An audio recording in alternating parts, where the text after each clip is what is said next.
लब्बैक के वकला पर जो घरों पर छापे मारे गए, सदर साहब, इस पर हमें भरपूर मजम्मत करनी चाहिए और हमें एक लायामल तैयार करना चाहिए, वरना ये लोग हमारी कमजोरी समझेंगे।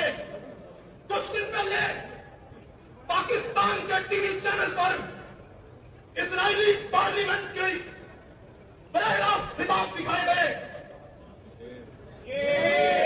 मैं पूछना चाहता हूं कि टीएलपी के लोग क्या वो पाकिस्तानी नहीं है?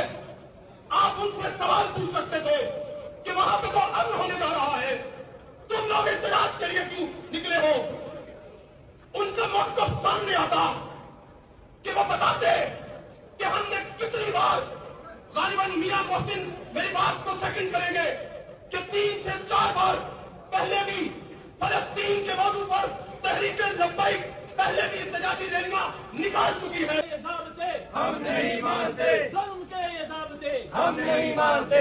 हिसाब दो, गोली का जवाब दो, हिसाब दो, गोली का जवाब दो। आखिर में सिर्फ इतना कहूंगा कि मैं मियां मोहसिन साहब की करारदाद की भरपूर हमायत करता हूं और कई कुर्बानियां देकर ये वतन पाया है, कई कुर्बानियां देकर ये वतन पाया है। फूल उजड़े हैं हजारों तो ये चमन पाया है। ये चमन अपने ही हाथों से ना बर्बाद करो, इसमें शामिल है शहीदों का लहू, याद करो, इसमें शामिल है शहीदों का लहू, याद करो। बहुत शुक्रिया।